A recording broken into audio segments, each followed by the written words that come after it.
పాత్రికేయుల సమావేశానికి విచ్చేసినటువంటి పాత్రికేయ సోదరులు,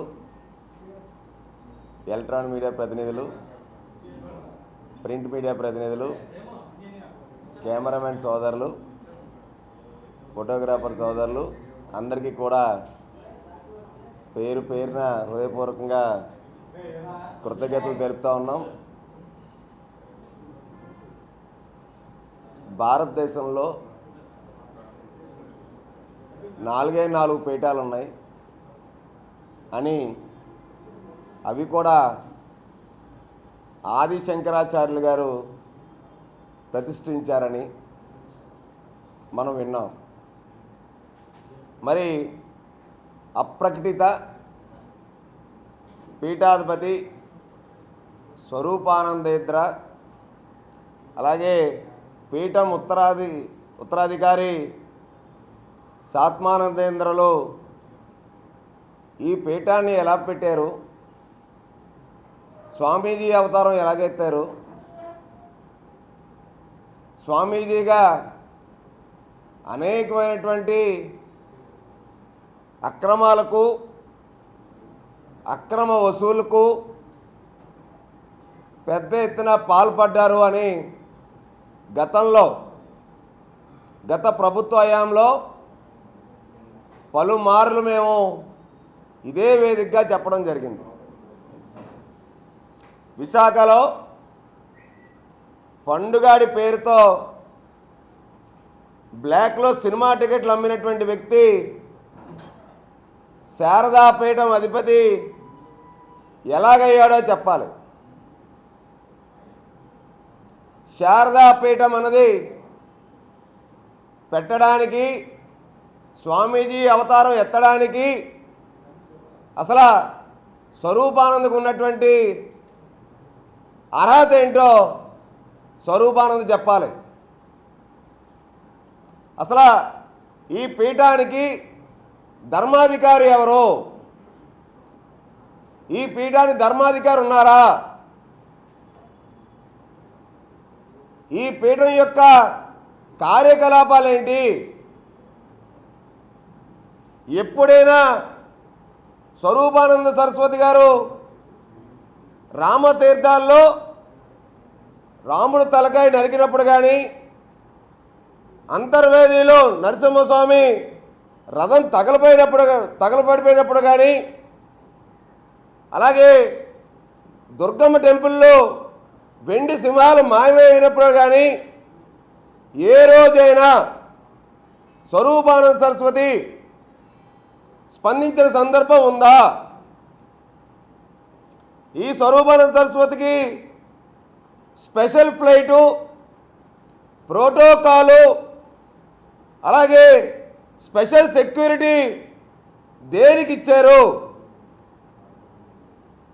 అసలు ఈ స్వామీజీకి అర్థం కావాల్సింది ఒకటి, 2019 నుంచి 2024 మొన్నటి వరకు కూడా జగన్ ప్రభుత్వంలో స్పెషల్ సెక్యూరిటీని దేనికి ఇచ్చారు? స్వామీజీ ఆశ్రమంలో, స్వామీజీ పీఠంలో వందల వేల కోట్ల లావాదేవీలు, భూ వ్యవహారాలు, ప్రభుత్వం ఉన్నటువంటి అధికారులు ట్రాన్స్ఫర్లకు సంబంధించినటువంటి వ్యవహారాలు, పెద్ద ఎత్తున సెటిల్మెంట్లు జరుగుతున్నాయి. కాబట్టి ఎవరెవరు వస్తున్నారు, ఎవరెవరు వెళ్తున్నారు అన్నది విషయం తెలుసుకోవడానికి జగన్మోహన్ రెడ్డి పెట్టినటువంటి ఆ యొక్క సెక్యూరిటీ ఎప్పటికప్పుడు జగన్మోహన్ రెడ్డి తెలుసుకోవడానికి అని చెప్పి ఈ స్వామీజీ ఎందుకు గ్రహించలేకపోయారు? ఈ స్వామీజీకి ఉన్నటువంటి అభద్రత ఏంటి? స్వామీజీకి ఏదైనా ప్రాణహాని ఉందా? భారతదేశంలో ఏ స్వామీజీకి లేనటువంటి సెక్యూరిటీ స్వరూపానంద సరస్వతికి ఎందుకు ఇవ్వాల్సి వచ్చింది? ఈ స్వామి స్పెషల్ ఫ్లైట్లలో తిరగడానికి ఎవరు స్పాన్సర్ చేస్తూ ఉన్నారు? జగన్మోహన్ రెడ్డి ప్రభుత్వంలో స్వరూపానంద సరస్వతి ఎన్నిసార్లు స్పెషల్ ఫ్లైట్లో వెళ్ళారు, ఏ పనుల మీద వెళ్ళారు, ఎక్కడెక్కడికి వెళ్ళారు, ఆ స్పెషల్ ఫ్లైట్లు పురమాయించింది ఎవరు? బట్టబయలు కావాలి. ఒక స్వామీజీ కాదు, ముఖ్యమంత్రులందరూ కూడా సామాన్య ఎకానమీ ఫ్లైట్లో తిరుగుతూ ఉన్నారు. ఇప్పటికే పోలీసులకి సిబ్బంది కొరతుంది. ఈ స్వామీజీకి ఇంత పెద్ద ఎత్తున సెక్యూరిటీ ఇస్తే నెలకి 20 లక్షల నుంచి 25 లక్షల రూపాయలు ప్రజాధనాన్ని, ప్రభుత్వ ధనాన్ని ఇవాళ వెచ్చిస్తూ ఉన్నారు. 5 ఏళ్ల నుంచి కోట్ల రూపాయలు వాళ్ళ యొక్క సెక్యూరిటీ కోసం వెచ్చించిన సందర్భం దేనికోసం, ఎవరి కోసం? స్వామీజీ చేసిన వ్యవహారాలన్నీ కూడా కూటమి ప్రభుత్వం పూర్తి స్థాయిలో దర్యాప్తు చేయాలి. ఇదే స్వరూపానంద స్వామిని నమ్ముకున్నటువంటి కేసీఆర్కి ఏ గతి అయితే పట్టిందో జగన్మోహన్ రెడ్డికి కూడా ఈ రాష్ట్రంలో అదే గతి పట్టింది. ఎందుకంటే ఈయన నకిలీ స్వామి, సెటిల్మెంట్లు చేసే స్వామి, అన్యాయాలకి, భూలావాదేవీలకి, నిబంధనలకు, ఉల్లంఘనలకు క్యార్ ఆఫ్ అడ్రస్గా స్వయం ప్రకటిత పీఠాధిపతి స్వరూపానంద సరస్వతి అక్రమాలకు అడ్డే లేకుండా ఈ 5 ఏళ్ళు పోయింది. ఆఖరికి ఇప్పుడున్నటువంటి చెనముషిరివాడలో స్వరూపానంద పీఠం, శారదా పీఠం ఏదైతే ఉందో అది ప్రభుత్వ స్థలం కబ్జాలో కొంత భాగం ఉందన్న మాట వాస్తవం కాదా? రెవెన్యూ అధికారులు నామమాత్రంగా నోటీసులు జారీ చేసి మమా అని చెప్పి వెనక్కి వెళ్ళిపోయినటువంటి సంఘటనలు లేవా? ఇదంతా ఒకటి ఎత్తైతే వేద పాఠశాల పెడతానని, పిల్లలకి వేదాలు నేర్పిస్తానని, ఇవన్నీ నమ్మబలికి జగన్మోహన్ రెడ్డి ప్రభుత్వంలో 15 ఎకరాల ప్రభుత్వ భూమిని ఇవాళ అలాట్మెంట్ చేయించుకున్నారు. ఆయన భీమిలీలో సర్వే నెంబర్ 102/2లో 7 ఎకరాల 70 సెంట్లు, 103లో 7 ఎకరాల 30 సెంట్లు, 15 లక్షల రూపాయలకి, కేవలం ఎకరం ₹1,00,000 నామమాత్రంకి. ఇవాళ అక్కడ ఎకరం ఎంత ఉందండి? ఎన్ని కోట్లు ఉందండి? 250 కోట్ల రూపాయలు చేసేటువంటి స్థలాన్ని కేవలం 15 లక్షల రూపాయలకే ఇవాళ జగన్మోహన్ రెడ్డి ప్రభుత్వం నుంచి కొట్టేశాడు. ఈయన దేనికోసం? వేద పాఠశాలలు పెడతాను, పిల్లలకి వేదాలు నేర్పిస్తానని చెప్పి. అలాంటిది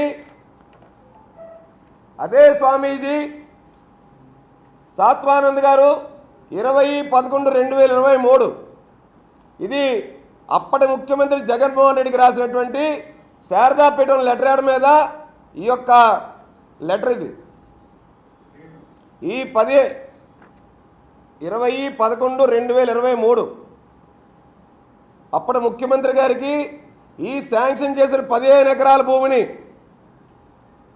రియల్ ఎస్టేట్ వ్యాపారం చేసుకోవడం కోసం ల్యాండ్ కన్వర్షన్ చేసేయమని అర్జీ పెట్టుకున్నారండి. అంటే ఈయన వేద పాఠశాల పేరుతో 250 కోట్ల రూపాయల భూమిని కొట్టేసి ఆ భూమి, ఆ కొండ మీద ఉన్నటువంటి భూమికి సాక్షాత్తు Visakha metro regional development authority VMRDA 2 కోట్ల రూపాయలతో రోడ్డు వేసిందండి. ప్రజాధనాన్ని, ప్రభుత్వ ధనంతో స్వామీజీకి ఇచ్చినటువంటి 15 ఎకరాల స్థలం కోసం 2 కోట్ల రూపాయలతో రోడ్డు వేస్తే ఈయన రియల్ ఎస్టేట్ వ్యాపారం చేసుకుంటానని దరఖాస్తు చేసుకున్నారు. ఆ దరఖాస్తు ఇంకా పెండింగ్లోనే ఉంది. అంటే స్వామీజీ యొక్క తీరుతెన్నులు, స్వామీజీ ఆలోచనలు ఎలాగున్నాయో దీన్ని బట్టి మీరు అర్థం చేసుకోండి. ఎక్కడైనా గత చరిత్ర అంతా చూసాం మనం. వైకుంఠ ఏకాదశి అంటే ఒక్కరోజే ఉంటుంది. అద్భుతమైనటువంటి రోజు ఏడాదిలో. తిరుమలలో ఒక్కరోజే వైకుంఠ ఏకాదశి చేస్తారు. అలాంటిది స్వామీజీ వచ్చిన తర్వాత తిరుమలలో కూడా కమర్షియల్గా ఆలోచించి 7 రోజులు వైకుంఠ ఏకాదశికి ఇవాళ ఏర్పాట్లు చేసి కేవలం భక్తుల దగ్గర నుంచి డబ్బులు గుంజుకోవడానికి ఏకాదశులు, ద్వాదశులు, చతుర్దశులు 7 రోజులు చేసుకుంటారండి. తిథులు మార్చేస్తారండి స్వామీజీ. ఈ స్వామీజీ యొక్క వ్యవహార శైలి ఏ విధంగా ఉందో దీన్ని బట్టి అర్థం చేసుకోవచ్చు. అసలు స్వరూపానంద సరస్వతికి, శారదా పీఠానికి 1,40,00,000 రూపాయలు 2019 ముందర జగన్మోహన్ రెడ్డి ప్రభుత్వం రాకముందర ఫిక్స్డ్ డిపాజిట్లు ఉన్నాయని మాకున్నటువంటి కొంత సమాచారం. జగన్మోహన్ రెడ్డి ప్రభుత్వం వచ్చిన తర్వాత మొన్నటికి 44 కోట్ల రూపాయలు ఫిక్స్డ్ డిపాజిట్లు ఉన్నాయి. శారదాపీఠం మీద ఉన్నాయన్నది నాకు సమాచారం. శారదాపీఠంకి, స్వామీజీకి బినామీగా ఉన్నటువంటి వాళ్ళ మీద 46 కోట్ల రూపాయలు అదనంగా ఫిక్స్డ్ డిపాజిట్లు ఉన్నాయన్నది నాకున్న సమాచారం. స్వామీజీ ఇదే శారదాపీఠం అధిపతి ఈ నకిలీ స్వామి ఏదైతే ఉన్నారో ఈయనకి 100 కోట్ల రూపాయలు ఈ 5 ఏళ్లలో కేవలం ఫిక్స్డ్ డిపాజిట్ల రూపంలోనే ఎలాగొచ్చినాయి? సామాన్యులు వెళ్తే 50,000 రూపాయల దర్శనం, మంత్రి గారు వెళ్తే 2 లక్షల రూపాయల దర్శనం, వ్యాపారవేత్తలు, పారిశ్రామికవేత్తలు వెళ్తే దానికి హద్దే లేదు. మరి అటువంటి స్వామీజీకి జగన్ ప్రభుత్వంలో జగన్ బినామీ అని కూడా ఒక సందర్భంలో వైసీపీ ప్రభుత్వానికి 2వ పవర్ సెంటర్ అని చెప్పి చెప్పుకున్నటువంటి శారదాపీఠం జగన్మోహన్ రెడ్డికి రాజగురు అని చెప్పి కూడా చాలామంది అనే సందర్భం.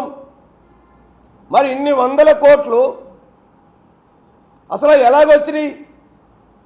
ఎవరిచ్చారు? ఇవాళ ఇన్కమ్ ట్యాక్స్లు అసలు ఎలా చూపిస్తాడు ఈయన? For more videos like this, subscribe Big TV channel.